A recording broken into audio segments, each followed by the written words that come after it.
Hello दोस्तों, स्वागत है आपका हमारे YouTube channel a bright education पे। आज है हमारा जीएस का मॉक 6। तो इसमें हम करेंगे 40 क्वेश्चन आज डिस्कस। तो अभी तक दोस्तों अगर आप नए हो हमारे चैनल पर, चैनल को जरूर सब्सक्राइब कीजिएगा, लाइक जरूर कीजिएगा और वीडियो को शेयर जरूर कीजिएगा। जितना ज़्यादा आप लाइक करोगे उतना ज़्यादा हमारा उसमें मोटिवेशन बढ़ता है। और अगर आप कोई सा भी पेपर दे रहे हो, चाहे आपका डीएलएड हो, UK triple S C, UK PCS हो या एसएससी हो, तो सबके लिए जीएस का पेपर क्या है, इंपॉर्टेंट है। तो चलो शुरू करते हैं पहले क्वेश्चन से। ठीक है, तो पहला क्वेश्चन है आज, भीम बेटिका किसके लिए प्रसिद्ध है? भीम बेटिका किसके लिए प्रसिद्ध है? गुफाओं के शैल चित्र के लिए, खनिज के लिए, बौद्ध प्रतिमाओं के लिए, और यह सोन नदी का उद्गम स्थल है भीम बेटिका। तो इसका आपका जो सही आंसर हो जाएगा ये हो जाएगा किसका, गुफाओं के लिए। तो भीम बेटिका आपके किसके लिए प्रसिद्ध है? ये गुफाओं के लिए प्रसिद्ध है। ठीक है, आपने सुना होगा भीम बेटिका की गुफाएं। अगला है, ऋग्वेद में अधन्य शब्द किसके लिए प्रयुक्त होता है? पुजारी के लिए, स्त्री के लिए, गाय के लिए, जौ के लिए। जो हमारा ऋग्वेद है उसमें जो अधन्य शब्द है वो किसके लिए प्रयुक्त होता है? पुजारी, स्त्री, गाय या जौ। तो वो प्रयुक्त होता है तुम्हारे किसके लिए? गाय के लिए। जौ के लिए जो शब्द प्रयोग होता है वो होता है यौ। ठीक है, अगला क्वेश्चन है, नालंदा विश्वविद्यालय के संस्थापक थे? नालंदा विश्वविद्यालय किसने बनाया था? ठीक है, चंद्रगुप्त सेकंड, कुमारगुप्त, धर्मपाल या पुष्पगुप्त। तो जो नालंदा विश्वविद्यालय बनाया था वो बनाया था किसने? कुमारगुप्त ने। जो चंद्रगुप्त द्वितीय थे इसकी उपाधि थी विक्रमादित्य। विक्रमादित्य की उपाधि किसकी थी? आपकी चंद्रगुप्त सेकंड की। अगला है आपका, 1194 में चंदावार के युद्ध में मोहम्मद गौरी ने किसको हराया था? 1194 को जो चंदावार का युद्ध था उसमें मोहम्मद गौरी ने किसको हराया था? पृथ्वीराज चौहान, जयचंद, भीम द्वितीय या कुमारपाल। तो जो 1194 में युद्ध हुआ था चंदावार, इसे कन्नौज का युद्ध भी कहते हैं, उसमें ही हराया था इसको, जयचंद को हराया था किसने? मोहम्मद गौरी ने। पृथ्वीराज चौहान को ये, पृथ्वीराज चौहान के साथ 1191 और 1192 कौन सा युद्ध होता है? आपका तराइन का युद्ध। दो युद्ध होते हैं, तराइन का युद्ध। जो तराइन का प्रथम युद्ध होता है वो 1191 में होता है, जिसमें क्या पृथ्वीराज चौहान जीतते हैं। और 1192 में किसका युद्ध होता है? 1192 में होता है आपका तराइन का द्वितीय युद्ध, जिसमें मोहम्मद गौरी जीतते हैं। और जो ये भीम द्वितीय के साथ मोहम्मद गौरी का युद्ध हुआ था 1178 में, और ये हुआ था कहाँ पे? अहिंदवाड़ा, गुजरात में। अहिंदवाड़ा, और अहिंदवाड़ा कहाँ पे? गुजरात में। ठीक है, कुमारपाल के साथ 1195 में युद्ध हुआ मोहम्मद गौरी का, ये हुआ बयाना में। बयाना का युद्ध 1195 में कुमारपाल के साथ। ठीक है, अगला है, तुजुक बाबरी किस भाषा में लिखी गई है? ये बाबर की क्या है, आत्मकथा है। ये किस भाषा में लिखी गई है? फारसी, अरबी, तुर्की, फारसी, अरबी, तुर्की या उर्दू। ठीक है, जो तुजुक बाबरी है वो लिखी गई किसमें? तुर्की भाषा में, बाबर ने। अगला है, लोदी वंश का संस्थापक कौन था? तो लोदी वंश का संस्थापक इब्राहिम लोदी, दौलत खान लोदी, बहलोल लोदी या सिकंदर लोदी। तो जो लोदी वंश का संस्थापक था वो था आपका कौन? बहलोल लोदी। ठीक है, जो इब्राहिम लोदी था वो लोदी वंश का अंतिम शासक था। इसे बाबर हराता है 1526 में। किस युद्ध में? पानीपत के युद्ध में। पानीपत का युद्ध। ये किससे हार जाता है? बाबर से हार जाता है। और बाबर के ये लड़ते लड़ते क्या इब्राहिम लोदी की मृत्यु हो जाती है। ठीक है, अगला है, कौन सा सूफी महमूद इलाई कहलाया? जो सूफी संत था वो कौन था जिसको क्या कहता है? महमूद इलाई। ख्वाजा मोहुद्दीन चिश्ती, बाबा फरीद, कुतुबुद्दीन बख्तियार काकी या शेख निजामुद्दीन औलिया। तो जो सूफी महबूब इलाई कहलाए वो है शेख निजामुद्दीन औलिया। कुतुबुद्दीन बख्तियार काकी, इसके नाम पे क्या क्या बनाया गया है? कुतुब मीनार। कुतुब मीनार बनाया गया दिल्ली में। ठीक है, कुतुबुद्दीन बख्तियार काकी के नाम पे। अगला है, दिल्ली सल्तनत में सर्वाधिक समय तक किस राजवंश ने राज किया? गुलाम वंश, खिलजी वंश, लोधी वंश या तुगलक वंश। दिल्ली सल्तनत में सर्वाधिक राज किस वंश ने किया? तुगलक वंश, खिलजी वंश, गुलाम वंश या लोधी वंश। जो दिल्ली सल्तनत में राज किया सर्वाधिक वो करा आपके किसने? लोधी वंश है। ठीक है,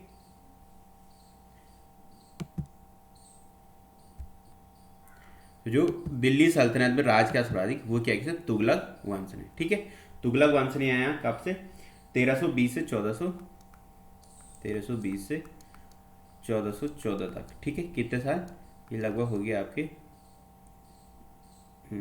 94 साल राज करा। ठीक है, 94 साल सर्वाधिक। खिलजी वंश ने सबसे कम यार राज करा 30 साल।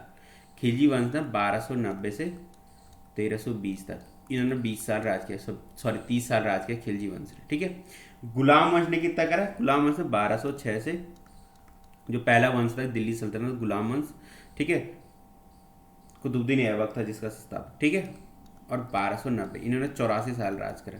और जो लोधी वंश था, लोधी वंश से 1451 से 1526 तक याद कर राज करा। ठीक है, तो सर्वाधिक राज किया तुगलक वंश ने दिल्ली सल्तनत पे 94 साल, और सबसे कम राज किया खिलजी वंश। ठीक है, सिक्कों के 12 राज्यों को क्या कहा जाता, मिसल, गुरमत, सरदारी या राखी। जो सिक्कों के 12 राज्य थे उन्हें कहा जाता था मिसल। अगला क्वेश्चन है आपका, एलोरा में कैलाशनाथ मंदिर का निर्माण किसने कराया। जो आप एलोरा की गुफाएं सुनेंगे, वहाँ पे जो मंदिर है कैलाशनाथ, और उसका निर्माण किसने करवाया था, राजेंद्र प्रथम, महेंद्र वर्मन, कृष्ण प्रथम या गोविंद प्रथम। तो जो यहाँ का जो एलोरा में कैलाशनाथ मंदिर था उसका निर्माण कराया था आपका कृष्ण प्रथम ने।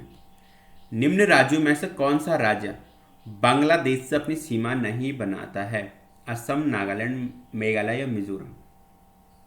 तो असम भी बनाता है, मेघालय भी बनाता है, मिजोरम भी बनाता है। तो कौन नहीं बनाता है बांग्लादेश से सीमा, नागालैंड। तो भारत का पड़ोसी देश जो उसकी सर्वाधिक सीमा भारत से लगती है वो बांग्लादेश ही है, बांग्लादेश। ठीक है, बांग्लादेश से भारत से सबसे सर्वाधिक सीमा लगती है, और सबसे कम लगती है अफगानिस्तान की। ठीक है, तो अफगानिस्तान सबसे कम सीमा शेयर करता है भारत के साथ, और बांग्लादेश क्या है, सबसे ज़्यादा सीमा शेयर करता है भारत के साथ। अगला है, निम्न में शैल कर्मों में कौन भारत का 90% से अधिक कोयला प्रदान करता है, विंध्य क्रम, धारवाड़ क्रम, टर्सरी क्रम या गोंडवाना क्रम। तो सबसे ज़्यादा किस शैल क्रम में भारत को कोयला प्राप्त होता है, वो होता है आपका गोंडवाना क्रम से। ठीक है, जो हमारे दक्कन के पठार वाला क्षेत्र है उसमें। ठीक है, मैरियाना खाई, अगला क्वेश्चन है 13वां, मैरियाना खाई किस महासागर के तल में स्थित है, दक्षिणी अटलांटिक महासागर में, पश्चिमी प्रशांत महासागर में, पूर्वी प्रशांत महासागर में या उत्तरी अटलांटिक महासागर में। तो जो आपका हमारा मैरियाना गर्त है वो हमारा पश्चिमी प्रशांत महासागर में स्थित है। ठीक है, अगला क्वेश्चन है, निम्न में टोडा जनजाति का मूल निवास क्षेत्र है, जो टोडा जनजाति है उसका जो मूल निवास क्षेत्र है वो कहाँ है, जौनसार की पहाड़ियाँ, गारो पहाड़ियाँ, नीलगिरी की पहाड़ियाँ और जयंती की पहाड़ियाँ। ठीक है, तो जो टोडा जनजाति रहती है वो आपकी नीलगिरी की पहाड़ियों में रहता है, साउथ में। ठीक है, जो नीलगिरी की पहाड़ियाँ हैं वो कहाँ पे हैं, कर्नाटक और तमिलनाडु में। ठीक है, जो गारो और जयंती की पहाड़ियाँ ये आपके मेघालय में, ठीक है, और जौनसार की पहाड़ियाँ आपके कुमाऊं हिमालय में, जो हमारा उत्तराखंड है। ठीक है, इन्हें जौनसार की पहाड़ियाँ कहते हैं। ठीक है, नीलगिरी में आपके कौन से रहती, टोडा जनजाति। दक्षिण अमेरिका में मध्य अक्षांशीय घास के मैदानों को कहा जाता है, प्रेयरी, पंपास, वेल्ड या स्टेपीज। तो जो ये घास के मैदान होते हैं इन्हें कहा जाता है पंपास। ठीक है, वेल्ड कहा जाता है कहाँ पे, अफ्रीका में। कांडला पतन कहाँ स्थित है, अगला क्वेश्चन है, कांडला जो पतन यानी कि बंदरगाह कहाँ स्थित है। तो भारत में प्रमुख 12-13 बंदरगाह है, उनमें से एक बंदरगाह आपका कांडला।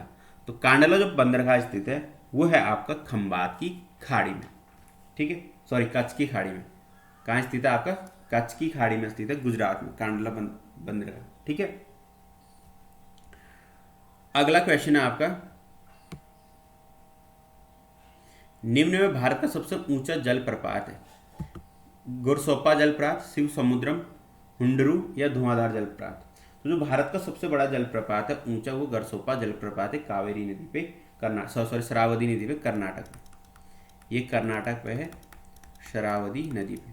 शिव समुद्रम जलप्रपात, ठीक है, ये भी कर्नाटक में है, और ये कावेरी नदी पे, कर्नाटक में। हुंडरू जलप्रपात आपका स्वर्ण रेखा नदी पे, झारखंड में।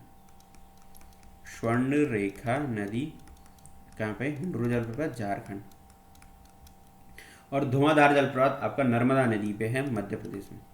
नर्मदा नदी पे कहाँ पे, मध्य प्रदेश में। तो सबसे ऊंचा जलप्रपात है गरसोप्पा जलप्रपात, ये आपका है कहाँ पे, कर्नाटक में शरावती नदी पे। ठीक है, शरावती नदी। अगला जो क्वेश्चन है आपका 18वें नंबर का, निम्न में से उत्तम किस्म का कोयला माना जाता है, पीट, लिग्नाइट, बिटुमिन्स, ये एंथ्रासाइट।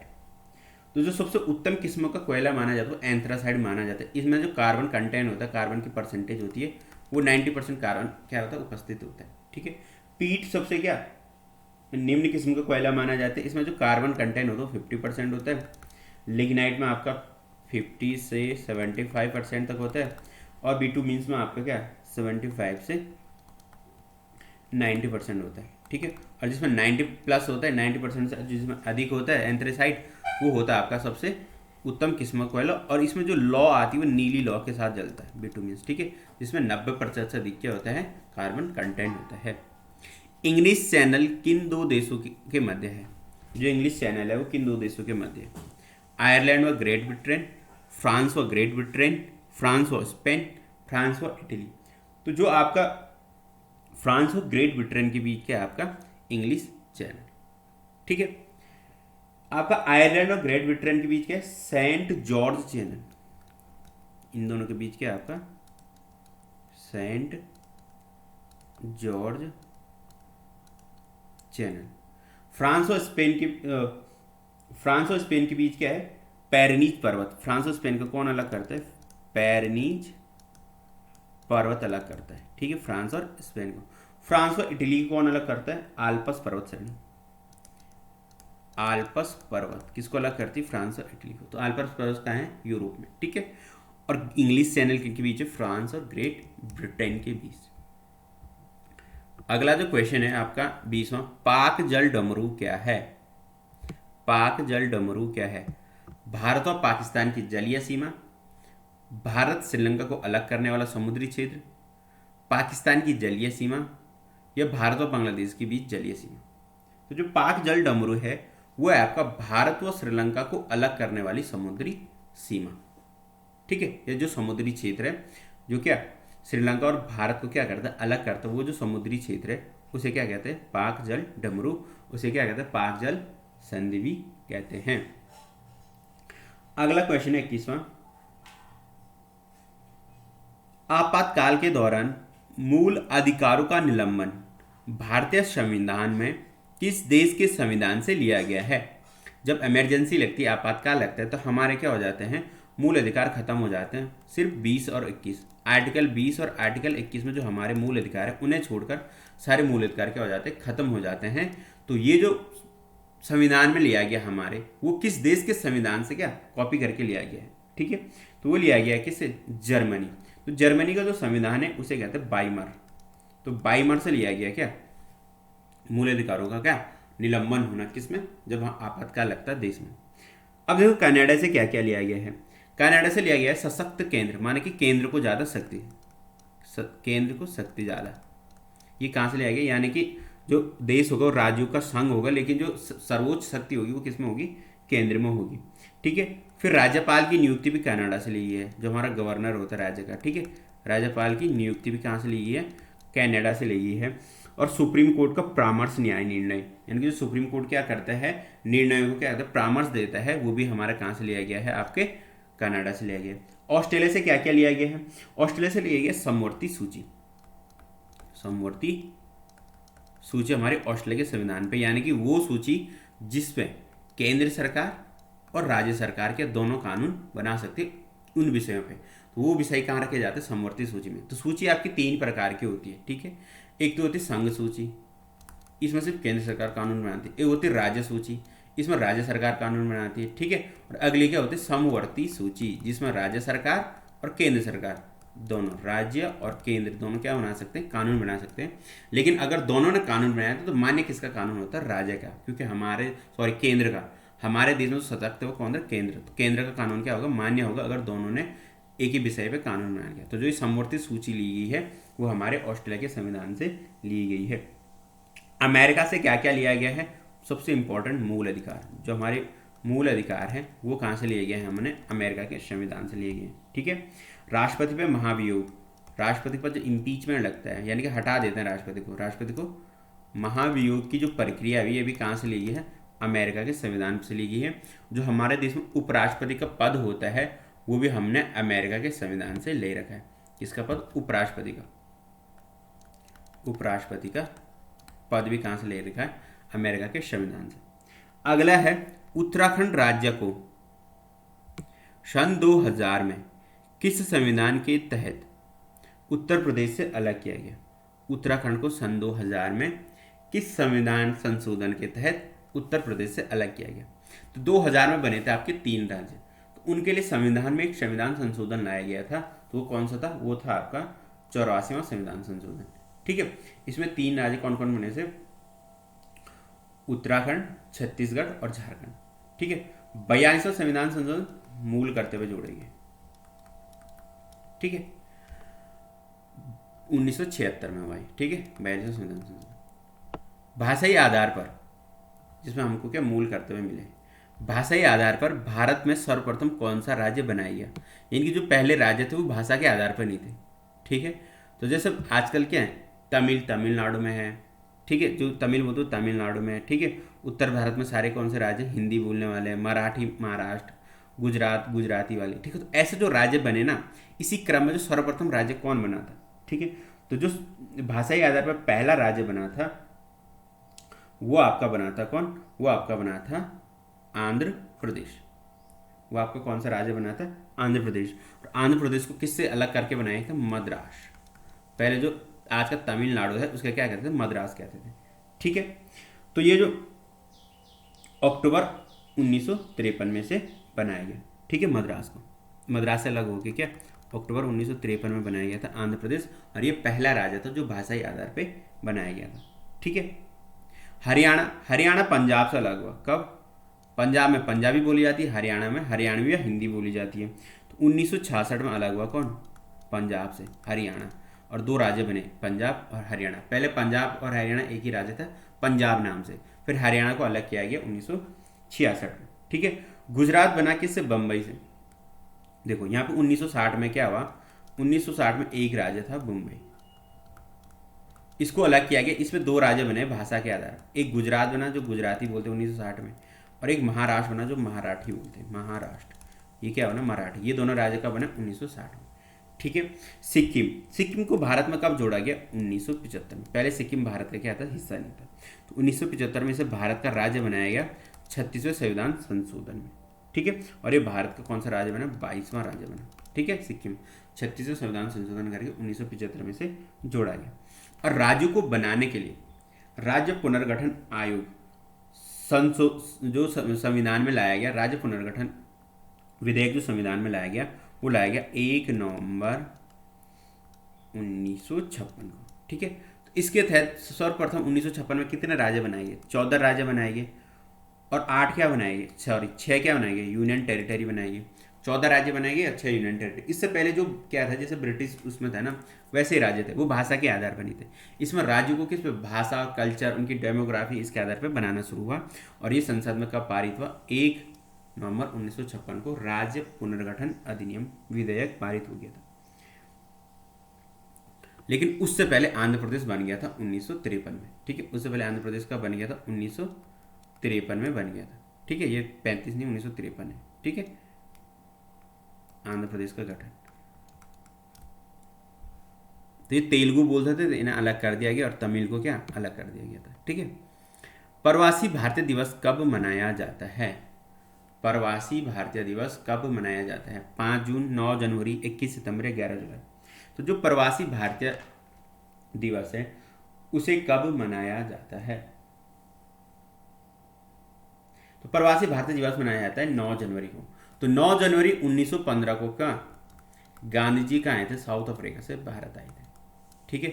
9 जनवरी 1915 को, इसलिए इस दिन क्या मनाया जाता है, प्रवासी भारतीय दिवस मनाया जाता है।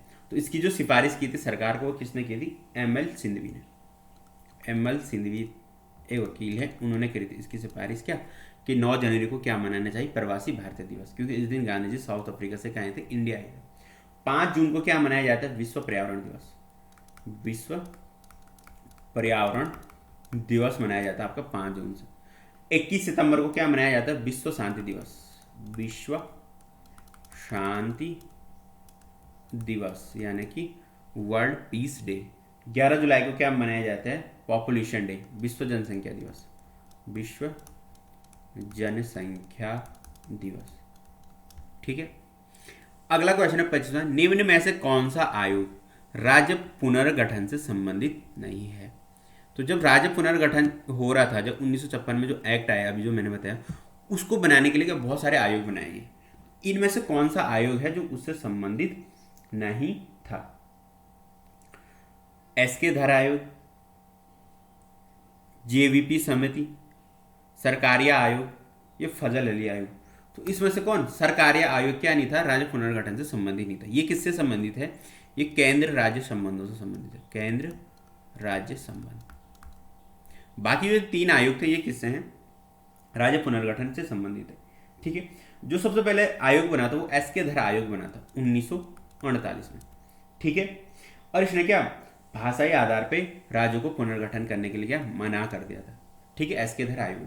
फिर जेवीपी समिति, तो जेवीपी समिति में कौन थे, जवाहरलाल नेहरू मतलब जे, वी मतलब वल्लभ भाई पटेल, ठीक है, और पी मतलब पट्टाधर्रा सीतारामैया। ठीक है, तो इन तीनों की समिति बनी थी। ये समिति बनी थी आपके कब, ये भी 1948 में ही बनी। एसके धर आयोग के बाद ही तुरंत ये वाली समिति बनी, नेहरू, सरदार पटेल और सीतारामैया की।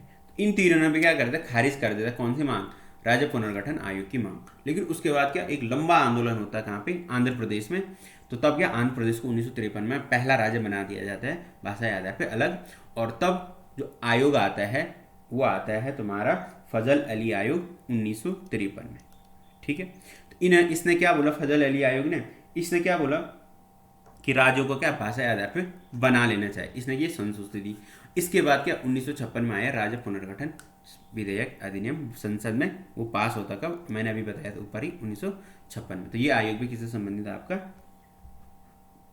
राज्य पुनर्गठन से संबंधित। ठीक है, भारत में आपातकाल की घोषणा करने का आधार निम्न में से कौन सा नहीं है। यानी कि अगर हमें इमरजेंसी लगानी हो देश में तो हम किस आधार पर इमरजेंसी नहीं लगा सकते हैं, आपातकाल किस आधार पर नहीं लगा सकते, युद्ध, बाह्य आक्रमण, आंतरिक शांति का खतरा या सशस्त्र विद्रोह।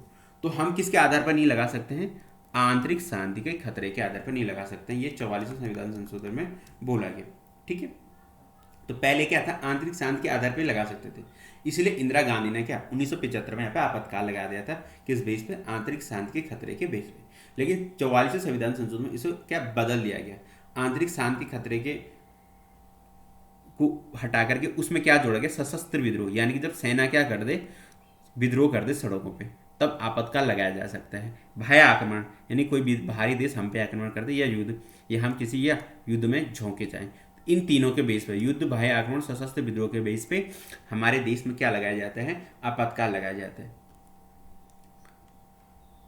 तो आंतरिक शांति के खतरे के बेस पे आधार पे यहाँ पे आपातकाल नहीं लगाया जाएगा। ठीक है, अगला क्वेश्चन है, भारत में वर्तमान में भारत के नियंत्रक व महालेखा निरीक्षक कौन है। ठीक है, यानी कि कैग। ठीक है, कंट्रोलर एंड ऑडिटर जनरल। तो भारत का कैग कौन है, भारत का कैग है गिरीश चंद्र मुर्मू। ठीक है, ये वर्तमान में क्या है, भारत के कैग हैं। इन्हें क्या 5 साल के लिए क्या बनाया गया है। ठीक है, पहले ये कहाँ के, पहले ये वहाँ के गवर्नर के थे, कहाँ के, लद्दाख के। ठीक है, अगला है मनोज सिन्हा। मनोज सिन्हा आजकल क्या है, जम्मू एंड कश्मीर के गवर्नर है। ठीक है, जो नया यूटी है जम्मू कश्मीर। राजीव गौबा, राजीव गौबा क्या है, मुख्य सचिव है भारत सरकार में, मुख्य सचिव भारत सरकार के, वो कौन है आपके, राजीव गौबा। ठीक है, अगला क्वेश्चन है 28वें नंबर का क्वेश्चन है, राज्य सूची में सम्मिलित किसी विषय को राष्ट्रीय महत्ता को घोषित करने का अधिकार किसको है। यदि कोई विषय राज्य सूची में है और उसे हमें राष्ट्रीय महत्व यानी कि संघ सूची में डालना है, जो पूरे राष्ट्र के लिए महत्व में है, तो वो उसको घोषित करने का अधिकार किसके पास है, लोकसभा, राज्यसभा, राष्ट्रपति या संसद। तो राज्य सूची में से अगर हमें कोई विषय राष्ट्र महत्व के लिए घोषित करना है, वो सिर्फ राज्य के लिए नहीं महत्वपूर्ण है बल्कि किसके लिए, सारे देश के लिए महत्वपूर्ण है, तो ये अधिकार है सिर्फ किसके पास, राज्यसभा के पास। तो राज्यसभा क्या स्पेशल बहुमत से यानी कि 2/3 बहुमत से क्या ये विधेयक पारित करती है संसद में, और तब क्या जो विषय राज्य सूची में होगा उसे क्या शिफ्ट कर दिया जाता है राष्ट्र महत्व के विषय में यानी कि संघ सूची के विषय में। अगला क्वेश्चन है हमारा, राज्यसभा में किसी विधेयक पर वोटिंग के समय जब दोनों पक्षों में मत बराबर हो जाते हैं तो निर्णायक मत देने का अधिकार किसको है, राष्ट्रपति, उपराष्ट्रपति, सर्वोच्च न्यायालय का मुख्य न्यायाधीश या प्रधानमंत्री। यानी कि जब राज्यसभा में किसी विधेयक पर वोटिंग होती है, ठीक है, और वोटिंग के दौरान टाई हो जाता है, मतलब दोनों पक्षों के मतदान बराबर हो जाते हैं, तो जो निर्णायक मत देता है वो कौन देता है, तो वो देता है आपका कौन, उपराष्ट्रपति। क्योंकि उपराष्ट्रपति क्या होता है हमारा राज्यसभा का पदेन सभापति होता है, तो निर्णायक वोट कौन देता है उस टाइम, उपराष्ट्रपति। ठीक है, अगर उपराष्ट्रपति को वोट देने का अधिकार राज्यसभा में तभी है जब क्या वोटिंग के दौरान क्या हो जाए, बराबर हो जाए दोनों पक्ष। ठीक है, हाँ वाले भी और ना वाले भी क्या हो जाए, बराबर। तब जो निर्णायक मत होगा वो उपराष्ट्रपति का होगा। ठीक है, और लोकसभा में ये किसका होता है, लोकसभा में लोकसभा अध्यक्ष का होता है। ठीक है, ये अधिकार निर्णायक मत देने का।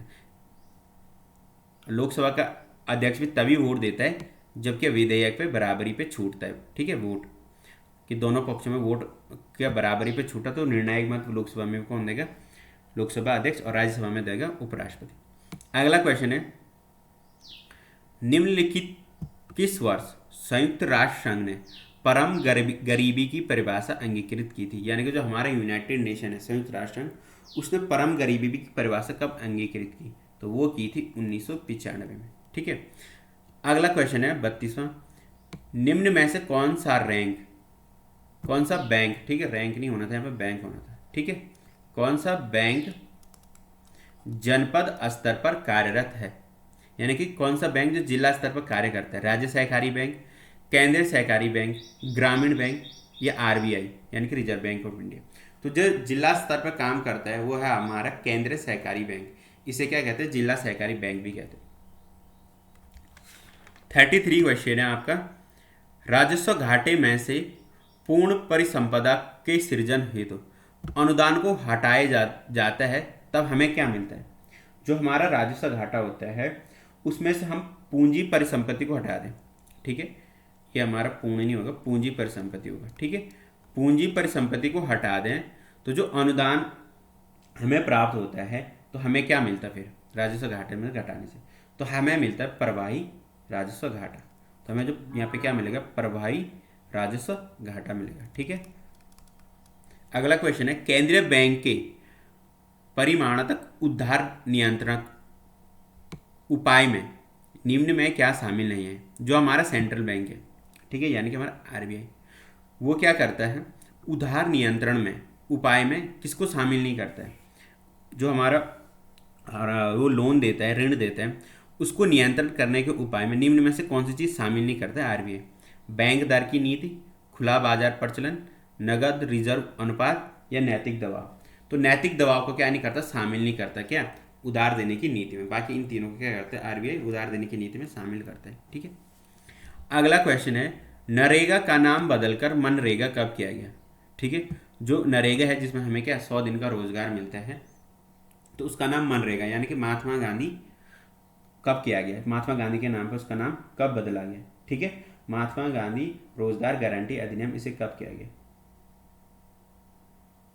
तो पहले इसका नाम क्या था नरेगा यानी कि राष्ट्रीय रोजगार अधिनियम। ठीक है, इसके बाद इसका क्या कहा मनरेगा, पहले था नरेगा, अब क्या हो गया मनरेगा। ठीक है, महात्मा गांधी रोजगार अधिनियम, इसको कब किया गया महात्मा गांधी के नाम पे 2 अक्टूबर 2009 को। ठीक है, 2 अक्टूबर 2009 को इसका नाम नरेगा से बदलकर मनरेगा हुआ। और नरेगा कब इंट्रोड्यूस हुआ था, नरेगा इंट्रोड्यूस हुआ था सबसे पहले 2 अक्टूबर 2008 को। ठीक है, तो सबसे पहले जो नरेगा स्टार्ट हुआ था वो आपका आंध्र प्रदेश के अनंतपुर जिले में हुआ था, आंध्र प्रदेश के अनंतपुर जिले में। ठीक है, अगला क्वेश्चन है, ये आपका करंट अफेयर का है, विश्व एथलेटिक में किसे वुमेन ऑफ द ईयर का अवार्ड से सम्मानित किया गया है। तो इसका जो आपका आंसर हो जाएगा अंजू बारबी जॉर्ज को। तो जो विश्व एथलीट है उसने अंजू बारबी जॉर्ज को woman of the year award से सम्मानित किया है। अगला क्वेश्चन है, हाल में ही अब्दुल्ला हमदोक को दोबारा किस देश का प्रधानमंत्री चुना गया है? सूडान, इथोपिया, कुवैत या ईरान? तो जो अब्दुल्ला हमदोक है उन्हें सूडान का क्या दोबारा प्रधानमंत्री चुना गया है। भारतीय नौसेना दिवस प्रतिवर्ष कब मनाया जाता है? जो इंडियन नेवी डे है वो प्रतिवर्ष कब मनाया जाता है? ये काफ़ी सरल क्वेश्चन है, ये मनाया जाता है आपका कब? 4 दिसंबर को। जो अगला क्वेश्चन है, कैम्ब्रिज डिक्शनरी ने वर्ड ऑफ द ईयर, जो हमारी कैम्ब्रिज डिक्शनरी है काफ़ी प्रसिद्ध डिक्शनरी, उसने वर्ड ऑफ द ईयर किसे घोषित किया गया, किसे घोषित किया? तो कैम्ब्रिज यूनिवर्सिटी ने जो वर्ड ऑफ द ईयर घोषित किया वो क्या, किसको? परसवरेंस को। ठीक है, परसवरेंस को क्या किया कैम्ब्रिज यूनिवर्सिटी ने आपका वर्ड ऑफ द ईयर घोषित। और जो आज का आखिरी क्वेश्चन है 40वां, युवा गणितज्ञों के लिए रामानुजन पुरस्कार 2021 किसे दिया गया? जो रामानुजन पुरस्कार दिया जाता है वो युवा गणितज्ञों के लिए, ठीक है, तो वो 2021 में किसे मिला? बालकृष्ण जोशी, नीना गुप्ता, निखिल श्रीवास्तव या वी परमीन राव? तो ये मिला आपको नीना गुप्ता को। तो ये था आपका हमारा जीएस का मॉक 6।